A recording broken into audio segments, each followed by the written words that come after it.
Welcome to Many Happy Returns, where we aim to make you a better investor.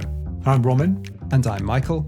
Exchange-traded funds are an easy way for investors to buy into a basket of stocks. The last few years has seen a proliferation of ETFs that offer investors a panoply of different indices, themes, and strategies. This week, we look at the weird and occasionally wonderful world of niche ETFs.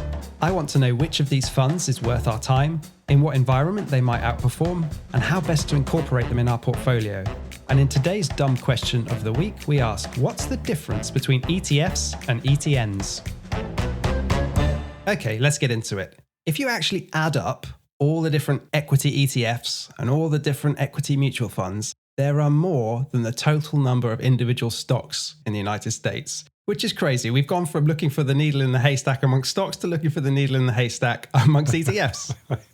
Yeah, I think there are thousands in the UK and probably more than that in the US. But of course, it's been so successful that you want to slice and dice the markets many different ways. So I think it makes sense to have more choice. But certainly in the US, you're much better served. And a lot of the funds that we'll be talking about today are US based. And I guess we should also stress, none of this is a recommendation. Probably not the stuff for your core portfolio. Yeah, I mean, this is strictly fund portfolio stuff. And a lot of it is quite expensive as well. So I think that's something to bear in mind when we're going through the list. Yeah, it's definitely good for the fund managers. And it's great to tell a story. I mean, a lot of this is just brilliant marketing. And I think you've got to hand it to the companies that create these funds. And the tickers are just pure poetry in some cases. I'm a sucker for a good ticker, Robin.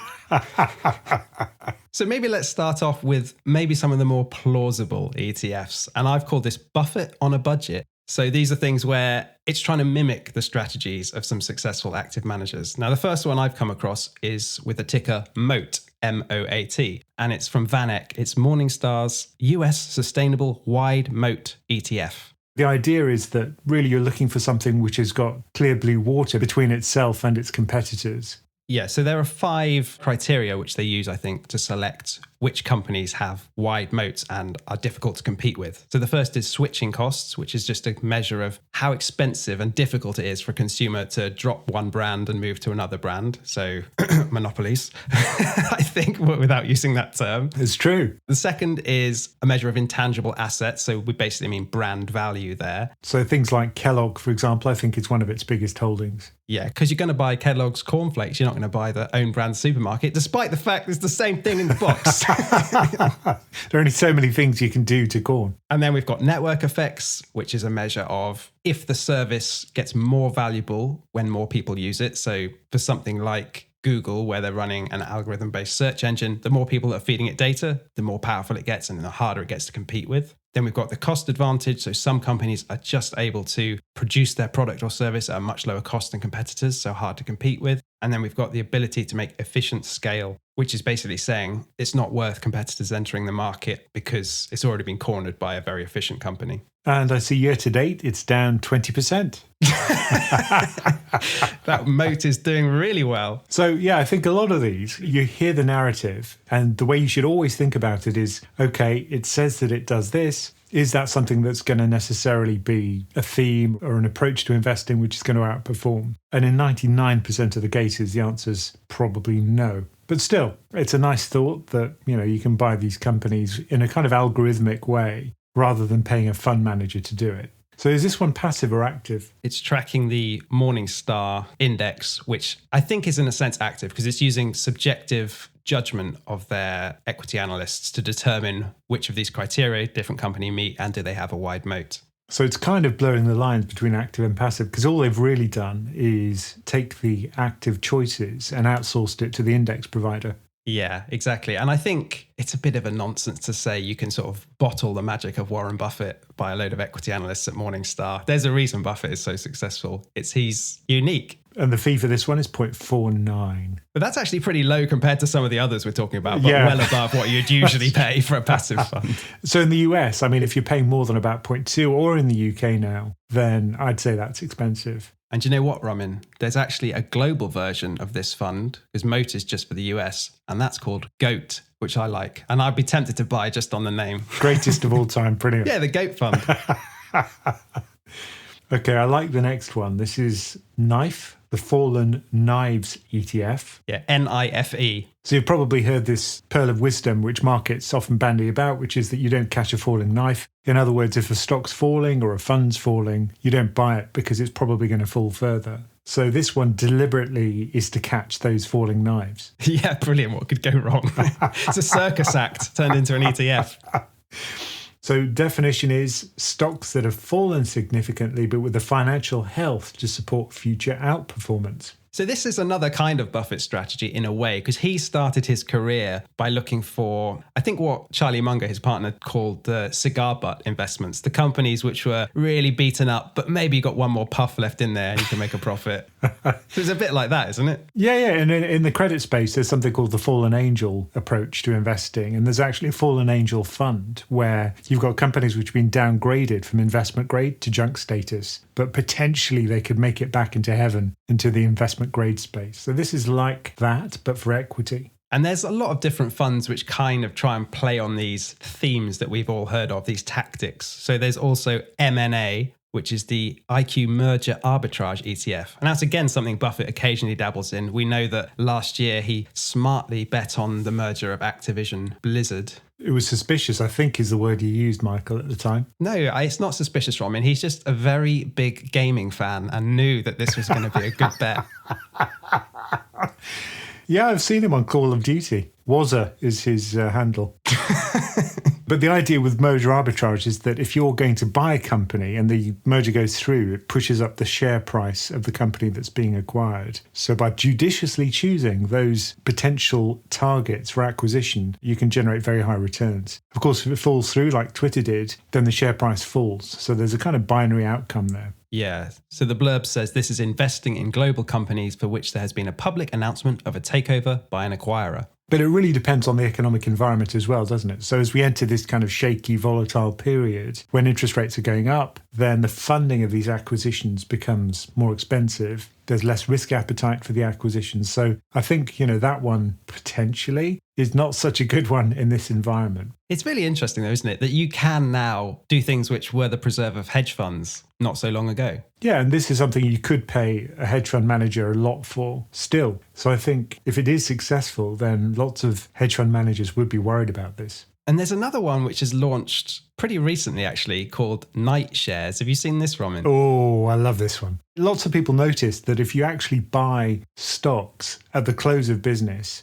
and then sell it at the open of business, then there's actually a huge amount of return which is made in that kind of in-between market. Oh, that's interesting. So you only own the stock when the market's shut and you don't participate in, the craziness of the day. Yeah, they call it the night effect. And, historically, people have noticed that has been something which has generated a lot of return. So it'll be interesting to see how well this one does, because, you could say that now that it exists, it's probably going to get rid of that night effect. But still, it'll be interesting to monitor. That's the paradox, isn't it? As soon as you allow people to trade the effect should, in theory, go away under the efficient markets idea. Yeah, if there was a big enough fund, if this thing really grows, then that'll probably get rid of the effect. The ticker for this thing is NSPY, the Night Shares 500, their version of the S&P 500. But this isn't something which you could do very easily yourself, because you'd have to have a lot of discipline to trade at exactly the close and the open. So it is kind of useful from that point of view.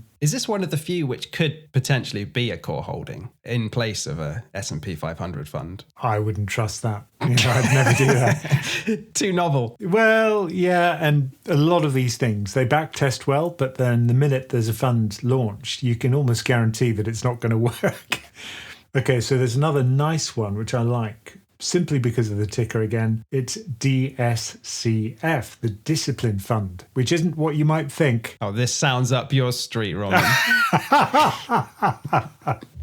It could be dodgy, actually, just looking at it, but it's not that, no. It's to determine the allocation between the equity and bond sleeves I like that. Oh, I love it when they throw in a word which just sounds like active managers have really thought this through. The discipline fund relies on an internally developed algorithm that assesses perceived risk in the equity and bond markets. The allocation never exceeds 70-30 in either direction. Yeah, so they basically own a slug of bonds and a slug of stocks, and it can vary between 70-30 in either direction. And they've got this magical algorithm which tells them the best allocation at any given time. So you've just got to trust that they've got a good algorithm to determine that. So I'm not convinced by that one, I've got to say. But how would you go into that early? If in like 5 years' time you look at it and go, wow, it has actually outperformed, they've managed risk well, you'd go, okay, maybe their algorithm does add alpha. But early on, how could you possibly know that? But even later on, if it's a black box, they could change the algorithm willy-nilly and you wouldn't know it, right? You just see the history and just hope that the algorithm hasn't changed. But I'm sure they're probably tweaking it all the time. Or the algorithm could literally just be a monkey throwing darts.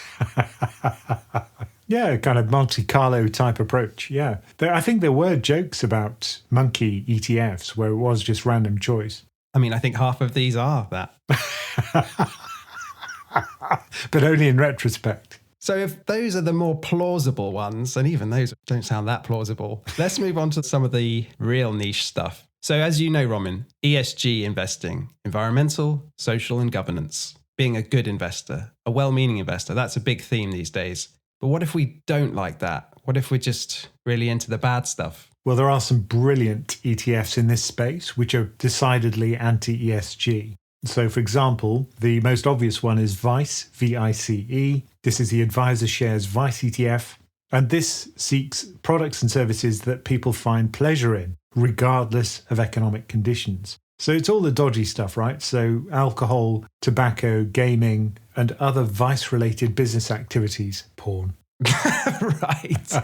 So it's the things people get addicted to, basically, and let's monetize that. But all of the things which are shunned by ESG funds. Now, actually, the logic behind this isn't that bad because ESG has certainly had its day. It's certainly made it difficult for some people to get capital. So there is a depression in the price of non-ESG companies.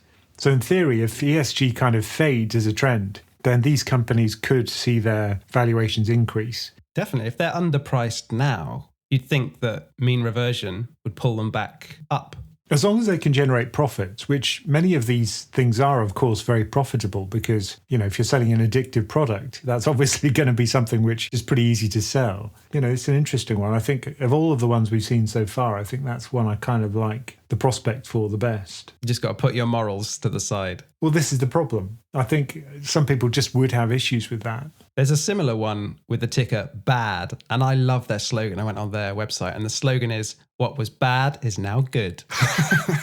It's a very slick website as well. It's the slickest of all the ones I looked at. Yeah, you've got to respect their marketing. So they're, again, into betting, alcohol, cannabis, and drugs, all the good stuff. What do they mean by drugs? Well, in brackets, it says pharmaceuticals and biotechnology. That's not that bad, really, is it? Maybe they just needed more stocks to buy. Yeah, I think that's the problem with some of these. They might be struggling. They're really scraping the bottom of the barrel in terms of choices. And for that, for example, we've got cannabis ETFs. Now, the one with probably the best ticker is YOLO. Brilliant. You only live once, which seeks long-term capital appreciation by investing in both domestic and foreign cannabis equity securities. Wasn't there another one which was TOKE? Really? I didn't find that one. Yeah, the Cambria Cannabis ETF is called TOKE. I don't know how I would choose between YOLO and TOKE. I'd probably have to diversify across both. They probably all hold exactly the same stocks. Well, there isn't, again, much to choose from in this space. So, that was a popular fad. And cannabis stocks have had a terrible time, haven't they, over the last year or two? Yeah, really well marketed. Lots of people believed in it because the narrative was brilliant. Yes, it's being legalized in many different states in the US. And now, terrible performance. And similarly, in the betting space, there's iBet. That's the ticker, the sports betting and gaming ETF. And that, I think, had very high valuations because sports betting was being legalized in certain states in the US. And so people were piling into these stocks. And then, it hasn't lived up to the promise. Yeah, that was a similar ethos behind that one. So iBet is pretty much halved over the course of its existence, which is since November 2021. Yeah, a lot of funds get launched at the very peak of the market, don't they? Which was around December 2021. Well, this is the trouble with narrative investing. People crowd into a theme because it's popular. And often that pushes up prices and it reduces your return long term. So I think a lot of these, if I was going to buy them, they'd be in my market crash shopping list. If markets are depressed, that's the time to buy these, if you believe in the theme. And ironically, I think that's when a lot of them get closed because the assets under management falls significantly. That's right. So they're sort of counter-cyclical. They launch at the worst time and get out of the market at the best time. But of course, the asset manager makes plenty of money in the interim. Oh, of course. Another one, which is great, is YOLO. YOLO? People can't say that in the UK, can they? YOLO? But this is the God Save America ETF. Sorry, this is one you like. I just like the ticker. Okay. So this has just been filed with the SEC. It hasn't been launched yet, but the idea is that it buys anti-woke equities. I'm not sure exactly what that means. Anti-woke, yeah. So that wouldn't buy, say, Disney recently because Disney got in trouble in Florida for disagreeing with kind of a strange law, the don't say gay law in Florida. The state of Florida under Republican leadership was trying to take away Disney's privileges because basically Disney manages the laws kind of for its own theme parks. Like the Vatican. Yeah, they're like the Vatican of theme parks and they can kind of do whatever you want.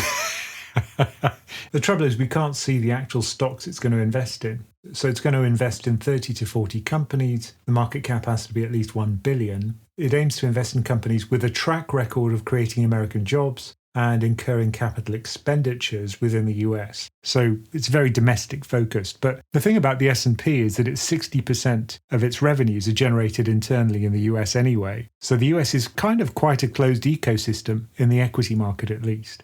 It's interesting that implies that they wouldn't buy a company like Apple where the manufacturing is primarily done in Asia. Yeah. But it hasn't yet launched. So I don't know. Is there anything we can buy that's launched? Yes, we've got the MAGA ETF, Make America Great Again. It's politically responsible investing. Is it? Is it really? MAGA, politically responsible investing? It's made up of 150 companies from the S&P 500 whose employees and political action committees are highly supportive of Republican candidates. And coups in America. So it's kind of a proxy for political donations then. That's interesting. That's surprising, isn't it? That there would be a way of screening for companies which do that. Can I go short this ETF? I remember when I was an employee at an investment bank, we always used to joke about getting short options rather than going long the company, because I remember the share price at the time was tanking and that didn't go down well with the management. What, the company you worked for? Yeah, you could get put options on your company just because you don't believe in it. I don't think the compliance desk is going to clear this from him. No. Let's get back onto the themes. So there's an interesting category which you've created, Michael, which is generations. So this is old and young. So it's basically you versus me. Yeah, so there's 3 ETFs I found which looked interesting. There's MILN, M-I-L-N, which is the Global X Millennial Consumer ETF. Now this says it invests in companies that have a high likelihood of benefiting from the rising spending power and unique preferences of the millennial generation. Avocados? Yeah. Is that what it is? Doesn't have any avocados in it that I saw. But it has a broad range of categories, it says. Social media and entertainment, food and dining, clothing and apparel, health and fitness, travel and mobility, education, employment, housing, home goods, financial services. Now, it sounds like that's just everything to me. Why is that unique to millennials? This is what I was going to say. I think I use all of those services, potentially health and fitness, not so much. You're still young at heart, Roman. I mean, there's another one, Z-Gen, which is Generation Z ETF. Oh, God, what's Generation Z? So that's the one after millennials, I think. So it invests in companies that were born after the internet and whose use values and disruptiveness and innovativeness align with Generation Z. Am I Generation Z? No, it's the opposite. Generation Z is like younger than me. Oh, Lord. Okay. What am I? Where's my ETF? Oh, here we go. Aged. iShares Aging Population ETF. There we go. So what does that do? So it's an index composed of companies which are generating significant revenues from the growing needs of the world's aging population. So that's 60 and above. So I'm almost there. So that of the 3 sounds like the one which would have the most potential to me, because the long-term trend in the West is for an aging population. Forget millennials and Gen Z. Yeah, even China, if you look at China's demographics, it's aging really rapidly. It's nowhere near the dependency ratio you see in the West, but it's still increasing so fast. So what kind of thing is it? Stair lifts?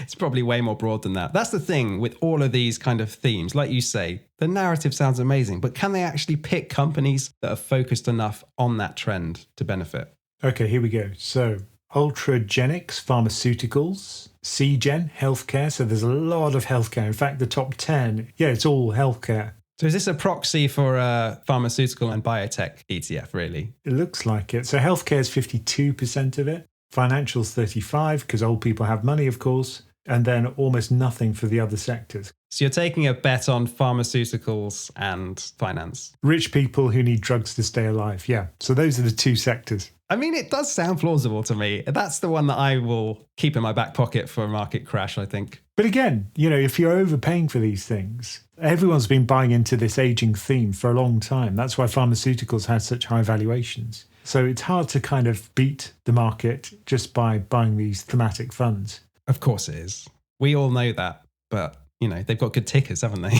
Yeah, that's all we care about. So new economies, here we go. The one I like best is smog. It's brilliant. The Van Eck Low Carbon Energy ETF. So this is basically renewables, isn't it? Wind, solar, hydro, hydrogen, biofuel and geothermal. But also things like batteries, electric vehicles. So it's trying to clear the smog rather than generate the smog. This is one of the ones I got burnt on. I think it was iShares Global Clean Energy was the one I bought. And the ticker for that's INRG. What happened to it when you bought it? It tanked. So I bought it about 30% above where it is today. I want you to create an ETF of your fund portfolio and then I'll just short that. I'll perform amazingly well. Of course, that's one of the ones everyone's joking about, which is the inverse Kramer ETF. Yeah. Because anything that Jim Cramer says, basically you just short.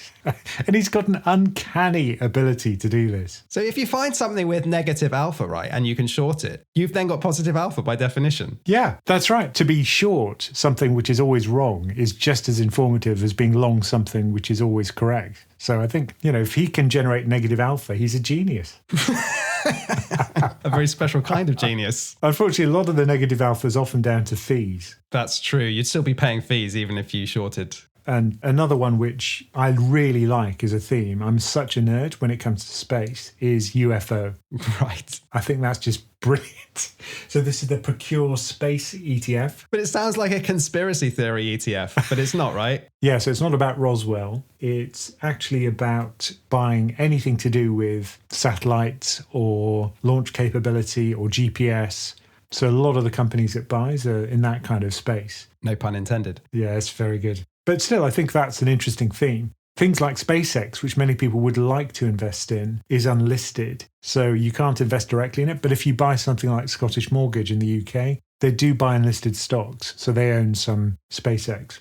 The thing when I think about a theme like space exploration is, yes, it's obviously going to grow and be an increasing part of our economy. But then you would have said the same about airlines, right, 100 years ago, that it's just going to grow and grow and grow. But then I saw Warren Buffett say that throughout history, in aggregate, anyone investing in airlines will have lost money. Yeah, I think that's the problem, which is that in theory, a new economy will be disruptive, but how profitable is it is always the question you should be asking yourself. And ultimately, every kind of new exciting technology runs us into the usual buffers. There are competitors, there are costs. If it's very innovative, then you have to pay staff a lot because you have technical expertise, which you have to pay a lot for. So really, it's not just enough to have a really interesting theme. You have to have high profitability, high margins, and a moat. That's what we started off with, wasn't it? Yeah, that's the thing. There are going to be hundreds of different companies trying to compete in the space. And you have to pick the 2 or 3 that are going to be the Apples, Amazon, and Googles of it. But often the disruptors become the disruptees. If there is something new that comes along which is better or new technology, then effectively you can get completely destroyed. But I love the creation of the ARC Space ETF. And one of its biggest holdings was John Deere, the tractor company. Yeah. I just thought that was brilliant because there isn't that much you can buy. Yeah, because they can only buy publicly listed companies. Yeah, so if it's an ETF, it has to be liquid, whatever it buys. And if it's unlisted, it can't touch it.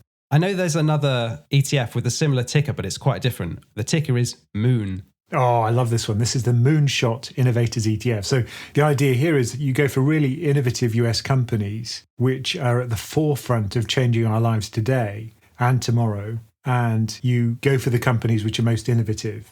and potentially most disruptive.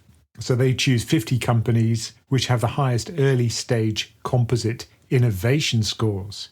They've given it a good branding, haven't they? Yeah, but I think this will run into the same problem, which is what we've just discussed, which is how profitable are they? Yeah, and that is what Cathie Wood's ARK fund is trying to do, is invest in those companies. So I don't see why this would perform any better than that, unless they're somehow better at picking stocks at the right time. Or their fees are lower. So the fee is 0.65%. That's the expense ratio. That has undercut Cathie Wood by 10 basis points. Wow. Yeah, I'm going to say basis points. Sound like a real investor. Well done. So that's just 100th%.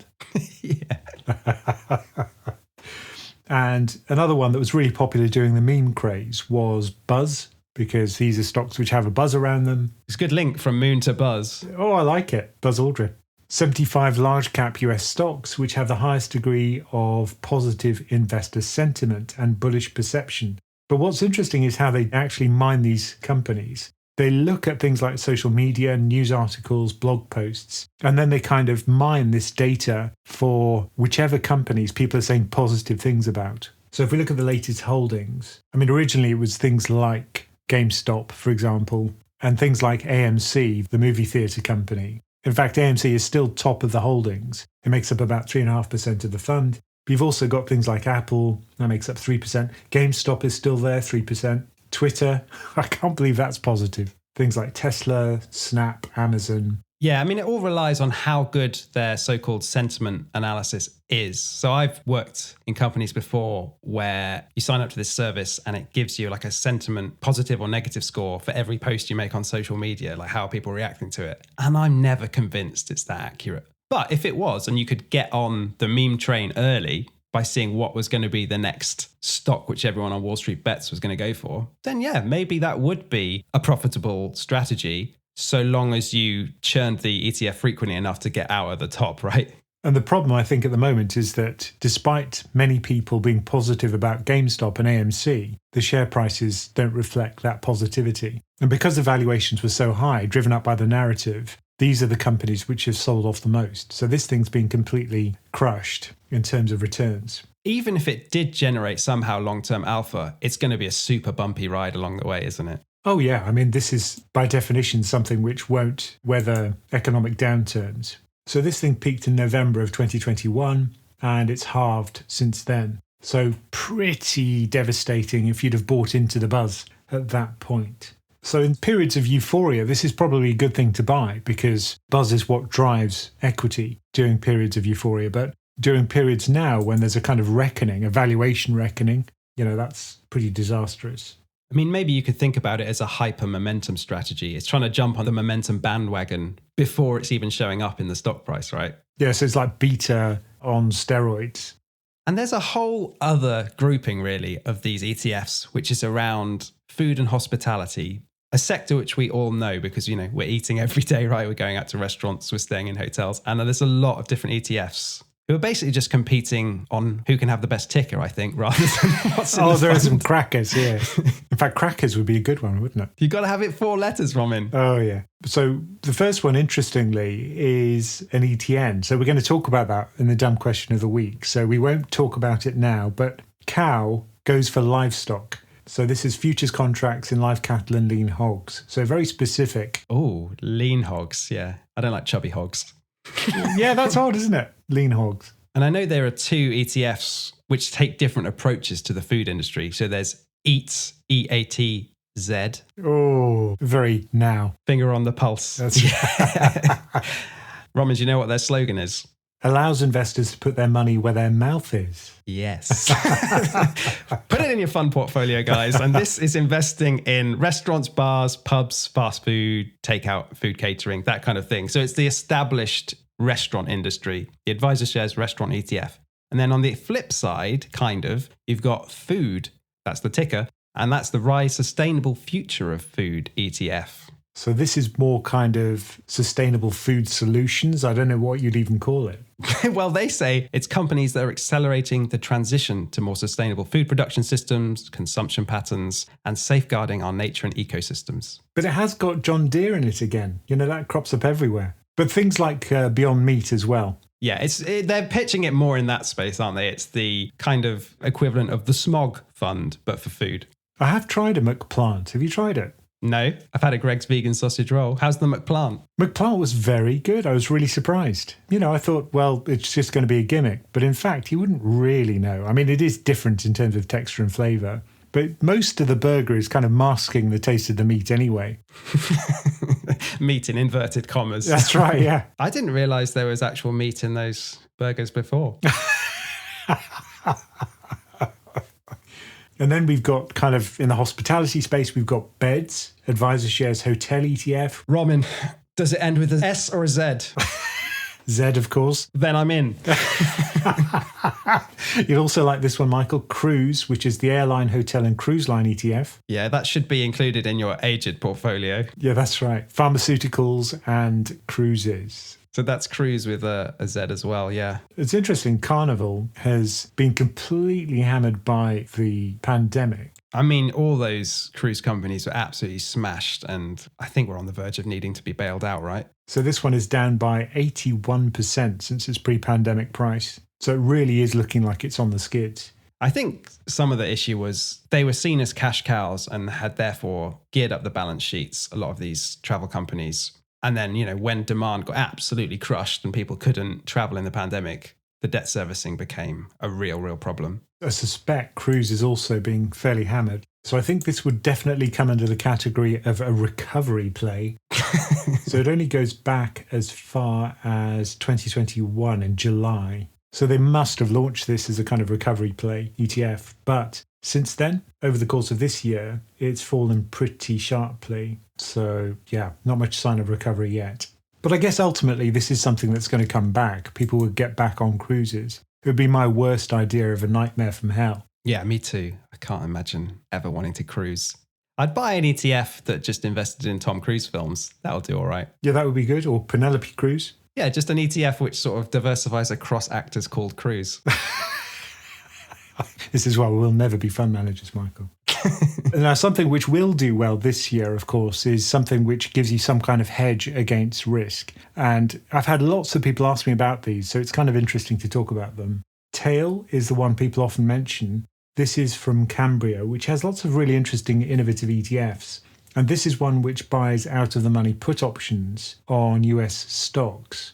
Now, those are going to pay out when stock markets fall. And it actually buys more puts when volatility is low, when they're cheap, and fewer when volatility is high. So it does adjust its purchasing strategy so it's not too much of an expensive way of hedging. So what's the difference between this and just going short the broad index? Well, it also has things like intermediate term US Treasuries. Now, those would have sold off hugely over the course of 2022. So that bit of it would have lost money this year. But I guess, it's going to give you the kind of safety of the treasuries, which usually are negatively correlated with equity, but not during periods of high inflation. But the puts are fairly reliable. Those things will, by definition, pay out. So it's probably done a pretty good job this year. So the problem with buying these puts is that you're continually having to pay premium to buy the protection on the downside. So gradually this thing over time will lose money. So it's not a long-term investment, I don't think. Is that what you call a negative carry trade? Yeah. By definition, it's got negative carry because you're having to fork out for the premium. Maybe they use some of the income from the treasuries to pay for the put options. Roman, I don't think you're giving me enough credit for saying basis points and negative carry in the same episode. I'm very impressed, Michael. You sound like a real pro. So, yeah, this thing hasn't really lost a lot. There was a bit of a sell-off from March to April, but over the course of 2022, it's pretty flat. So that is a hedge, and that's the design of the fund. But if you'd have just had cash, that would have been a better hedge because that also kept its value and you don't have to pay a carry cost for it. There's a fund if I was going to do this tail risk strategy that I'd rather invest in purely because the ticker is see ya. Oh, I didn't get that. I only just got it because you said it. CYA. So this is a Simplify Tail Risk Strategy ETF. It's for hedging diversified portfolios against severe equity market sell-offs. It invests a substantial annual budget in highly convex equity hedging strategies. Oh, convex. I like that. So convexity means that when things sell off, it sells off by a little bit less. So those are the kind of ways to potentially hedge against the so-called tail risks. There's a fund which I came across which if you think the tail risk is going to come from natural disasters, so hurricanes, wildfires, floods, earthquakes, that kind of thing, there's a fund with the ticker FEMA, which is, of course, the federal agency that's in charge of disaster relief in America. And it's the Procure Disaster Recovery Strategy. And it's trying to go for companies that benefit when nature throws its worst at us. So if there's an earthquake, presumably lots of houses have to replace windows. So maybe it would be things like glaziers. You're just guessing, Roman. What are we looking at? I'm just guessing. Glaciers. So it's got Fujitsu, Enghouse Systems Limited, Artesian Resources Corporation. So this is I actually like because it's at least going for companies which I don't know. If it had just got a load of Google and said, yeah, people are going to be Googling more when there's a disaster, because that's what a load of these funds do. They just say their theme and then you look at the top holding and it's Google and Apple. So lots of water companies, Middlesex Water Company, Amher States Water Company, no glaziers. Floor and Decor Holdings Incorporated. There we go. So you have to redecorate if there's a disaster. Oh, you got there in the end. But most of it seems to be about providing clean water. You're just concerned about making your house look nice again. Well, you've got to tidy things up. I added a category which you didn't have, Michael, which is crazy risk. That's not like you, Roman. Or is this more of a warning to people? Well, warning, yeah, this is a kind of Cassandra type category. So this would be things like highly levered funds. Obviously, we've done a whole episode about leverage, why it's a bad idea. And there's a 3 times long ARK Innovation ETF in the UK. So if ARK wasn't volatile enough for you, then this thing will triple that volatility. And guess how much it's down year to date? Oh, 78%. 96.4. Oh. So why buy it? So they've got a list of 4 things. Magnify your exposure without the need of a margin or CFD account. Trade with your local broker in your currency. Physically backed, simple, traded like any other stock. So this one trades on the London Stock Exchange. I'm amazed the regulator allowed it to exist. The annual management fee for this thing is 0.75%.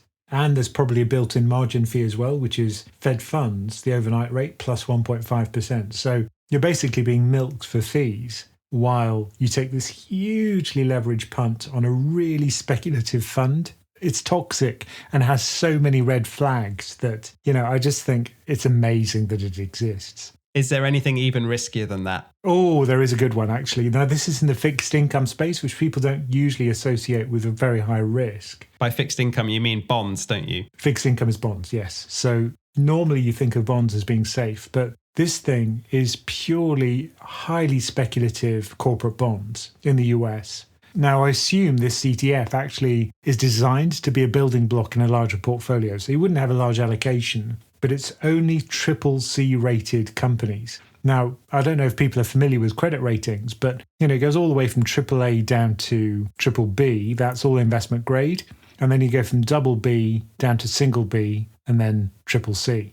So CCC is basically a company that's just about to default. The probability of default's about 25 to 30% over the next year. So these things are really toxic. And if we enter a new cycle of higher defaults, this thing's going to get absolutely destroyed. But it's called XCCC. But it's a diversified portfolio of these terrible junk bonds, though, isn't it? Yeah, in America, they've got a huge junk bond market. So you can diversify across many different sectors, and it is diversified across many sectors. So here's my question. Is this just a bet on the directionality of interest rates? So if interest rates are falling, there should be fewer defaults and this fund might do okay. Whereas if interest rates are rising, companies are going to struggle more. This fund will suffer. Well, it's a combination of things. It will be interest rate sensitive because it's fixed income. But I think what's more worrying is its exposure to credit spreads. And what we've seen over the course of this year is credit spreads widening.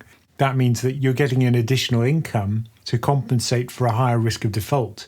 But if you're a holder of the bond already, what it effectively means is that the price is falling. So much more than it would for a risk-free bond from the US government. So I think what you're also buying with this is the risk of default. And you will have significant losses during a period of higher defaults. The trouble is that the corporate bond market is in kind of 2 states. It either is in a kind of high default rate state, which is usually what happens during a recession. So we're likely to enter that state now.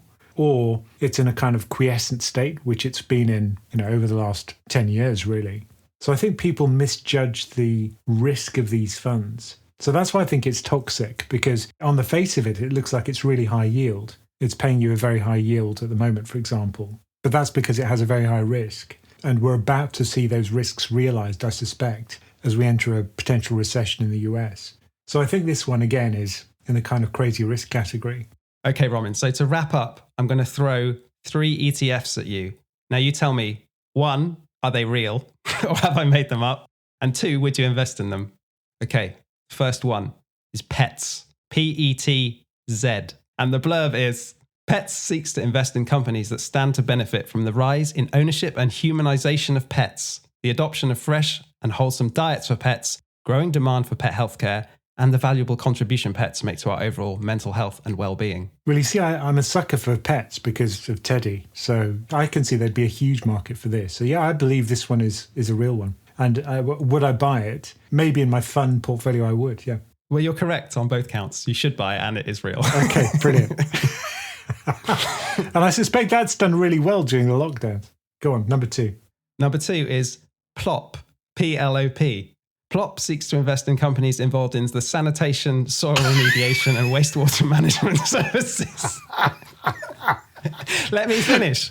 And further, the provision of clean water through industrial water treatment and purification strategies. Now, they've done a good job of marketing it, but I think this one is not real. It's true, it's not real, but there are clean water ETFs which you could consider in its place. And the final ETF is not actually an ETF, it's an ETN, and its ticker is COC. COC is a livestock ETN that trades an index comprised of poultry and chicken broilers futures contracts. It shouldn't be allowed under the Trade Descriptions Act. Roman, what do you reckon? Is it real? And would you buy it? Is it real? I can't believe that's real. I mean, who would ever use that ticker? But would you buy it? No, I wouldn't buy it. No. Okay, it's true that it's not real, but it's an educational opportunity because interestingly, poultry and chicken broiler futures contracts used to trade, but now you can no longer buy chicken futures, one of the only livestock that you can't, because there isn't enough price volatility apparently to make it worthwhile. So there you go, education. A chicken's low vol. I didn't know that. Yeah, because you can grow them throughout the year and it's quick, unlike cows where there's risk involved. Oh, interesting. There we go. If you want to learn more about investing in funds, ETFs, and the difference between ETFs and ETNs, then that's something we discuss all the time on PensionCraft. You can learn more about that by going to PensionCraft.com. Okay, today's dumb question of the week is, what actually is the difference between an ETF and an ETN? So with an ETF, you are effectively giving your money, putting it into a fund, which is then invested on your behalf, and it's traded on the stock exchange. Now, you're not taking any counterparty risk with the fund manager. Effectively, you're still the beneficial owner of the stuff in the fund. They're just a kind of sponsor of the fund, and it's just their job to oversee the assets. And if they go bust, it doesn't really hurt you at all. Whereas with an ETN, it literally is a bond issued by the sponsoring company. Oh, interesting. So you're lending them money. Really, you're taking their credit risk. And so you've got to be really careful about who you lend your money to, because if they do go bankrupt or if they screw up, then you could get the value of the ETN getting hugely out of line with the index it's supposed to track.